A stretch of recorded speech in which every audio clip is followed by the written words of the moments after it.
Welcome to this year-end episode of the People Process Progress podcast. I am your host, Kevin Pinnell, and I'm going to share things that worked really well for me in 2024 and that I recommend for you in 2025 or right now. You don't have to wait 2 days, I guess. And things that I will continue to use and people that I will continue to follow and listen to and skills to continue to develop that I've found very helpful this year. And I hope you do too. But first, please silence your cell phones, hold all sidebar conversations to a minimum, and let's get started with the People Process Progress podcast. In 3, 2,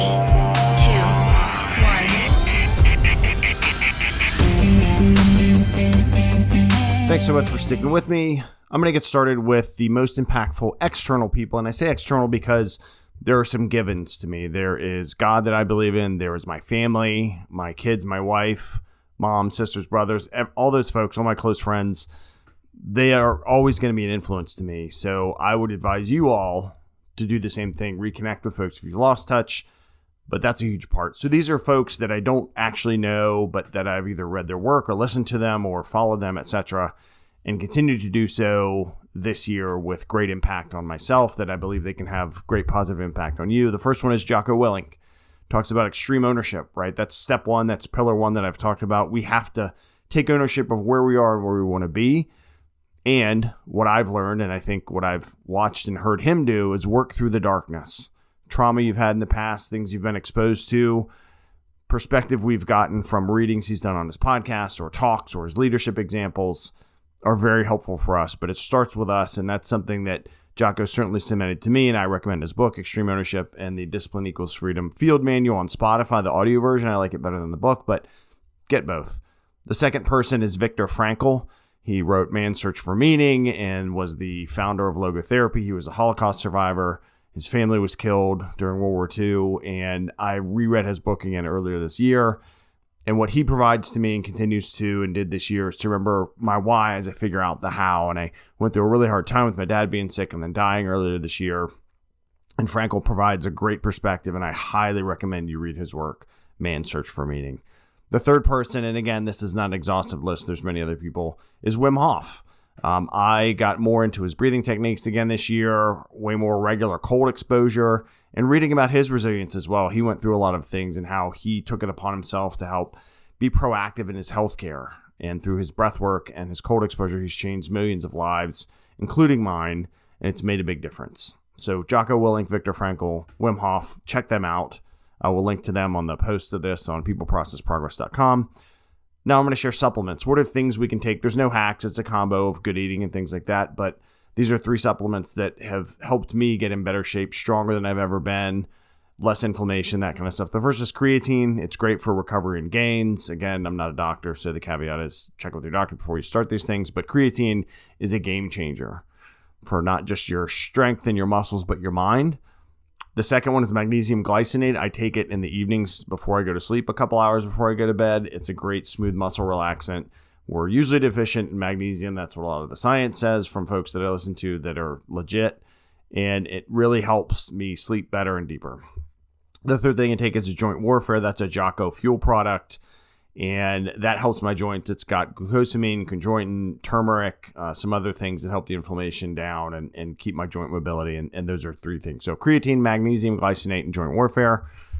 Exercises. So what are exercises that I've found the most impactful to me this year? And I've been exercising pretty regularly since 2016 or 17. As an older person, certainly exercised before that, but walking is number 1 for me. I warm up with it. I walk a mile, walk my dogs a mile. I do whatever exercise I'm going to do. Then I walk another mile or run or something. But walking is excellent. Move a muscle, change a thought. If you're feeling anxious, if you just need movement, something, go for a walk. Do it outside. It's a game changer. The second is weights, some kind of weights, barbells, dumbbells, kettlebells. It doesn't matter. But muscle is a longevity hack. It's not really a hack. It's just that the more muscle you have, strong legs and strong grip, actually can be a predictor of your longevity and your health. And so by lifting weights, you build your grip up some and a lot, really depending on what you're doing, and doing squats, things like that. So lift some weights, all kinds of work. You don't have to do one kind. If you see an influencer or whatever saying this is the only thing that works, not true. There's so many different kinds of benefits and ways to lift weights. The third for me is I got back into Jiu-Jitsu, which is a crazy high-intensity interval style workout, which gives me self-defense, connection, those kind of things. But the mental strengthening of pushing through, getting crushed from someone that's way better than you, and it's the cardio king to me. I've simulated this on an assault bike, right? Doing Tabatas all out 10 seconds or 20 and 10. Nothing simulates a workout like Jiu-Jitsu, and it's helped me cut back down on weight and get back into a connection. So exercises, walking, weights, Jiu-Jitsu. If you don't want to do Jiu-Jitsu, do another martial art. It's really good. It's active, but Jiu-Jitsu also gives you practical self-defense skills. Foundational tools, and I'm going to get into tools, productivity, and then planning tools. So the first one for me is faith. It pulled me through some really dark times, some really sad times, my grief this year over my father, and it is very helpful, and something I'm glad I reconnected with was my faith in God. I would implore you to explore your faith in whatever you think, something bigger than yourself. Mindfulness.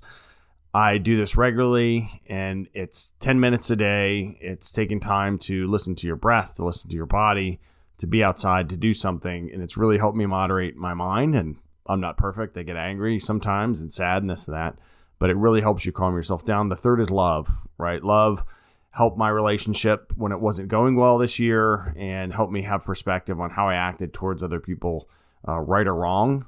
And I think faith, mindfulness, and love, focus on those things, can really have a big impact on everything else you do, all the other stuff I've talked about on this list. Productivity evolution. So these are things I learned as a mix between for myself and at work as a leader in the healthcare IT space and program and project management. And the first one is delegation. And I've done this before, but really ramping that up and empowering folks, because that's what it does. It empowers your team members to lead and innovate. And that's how more efficient work happens, better teamwork, and like the words, it's how we get new innovations. The second is be strong in the basics, right? Be able to jump back into what got you where you are as a leader, because sometimes we need to. I've had to jump back into projects and help, and it was tracking and doing things and looking at charts and planning out and helping folks plan communication, all the stuff that project managers do.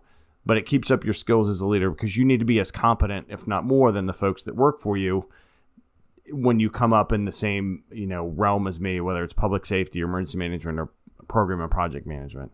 The third is have an open and agile mindset, right? There are always innovations to be had, and it can be the official agile methodology or just having agility in what you think, not just, hey, well, we use this tool for this long, so we have to keep using it. No, what's wrong with the tool? What do we keep? What do we not keep? What about the workflows? How do we solve the human problem versus the technical problem? So to be more productive for yourself, delegate to others, have strong basics, and have an open and agile mindset is what I'd recommend. And then here are some planning tools that I'm going to recommend that have worked well for me, that I've learned from others, that I've evolved with others. The first is user stories for life and work, right? As a blank, I want or need to blank so that I or we can blank, right? And the blanks, the first one is as a whatever your job is, or as a 50-year-old man wanting to get in better shape, I want or need to have better health so that I can live longer and be here for my kids and wife, etc. Right? And you can change it to professional things or specific projects, but it's just such a great way to encapsulate a really outcome-driven plan. The second thing is have regular stand-ups. I do this with my team members. I do this on projects, whether it's once a week, every day, depending on how the project's going. And a quick thing when it's kind of a whole team that I find very helpful and good bonding is what's a positive thing going on, what's done, and what's to be done. And that's pretty much it, right? And not everybody has to present. It's very helpful. It's brought a lot of cross-pollination across team members that I work with or that are on my team. And when you have a project that is stumbling, it's a great way. You're like, hey, we're going to have stand-ups every day so we can talk through this. So we're not doing kind of the, hey, it's been 3 days and I haven't heard, etc. We're on there. We're being objective. We're being transparent. We're talking on the Zoom or Teams or whatever product you're going to use, and we're going to work through those. And those ones, it's really focused on when you have a problem project you're doing the stand up. It's again, what do we need help with? What are we focused on? What are the barriers? And that's it. The third is data supported discussions and decisions, right? So let's set some dates based on the reality of what we can do, based on the rate we've been able to work or not work. Let's look at the kind of issues we're having and why they're happening, right? And we can use all this depending on whatever system you use, a spreadsheet or a ticket system or something else, and you can pull it out. It's really easy to look at. And then you queue up this objective info and you discuss it transparently, right? We've seen these kind of tickets over this amount of time. So how are we going to solve it? Do you have all the people you need? If not, let's solve that problem. So how we use the tools and what tools we use is write user stories for your life and for work, have regular stand-ups to solve the problem. You can do that at work or at home, and use data-supported discussions and decisions, right? That applies for project, scope, schedule, cost, quality, all that kind of stuff. Or it applies for what are your home finances? How's the house? Like, what's the list of things to do? I hope this list of things that I found helpful in 2024 help you now and into the next year.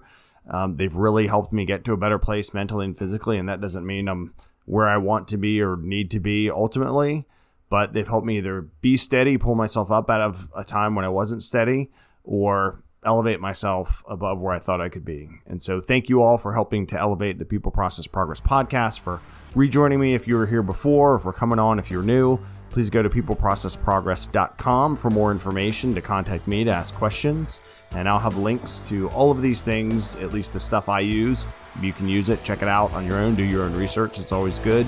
Remember, everybody, that hope ignites us, plans guide us, and action transforms us. Godspeed, and I'll see you all next year.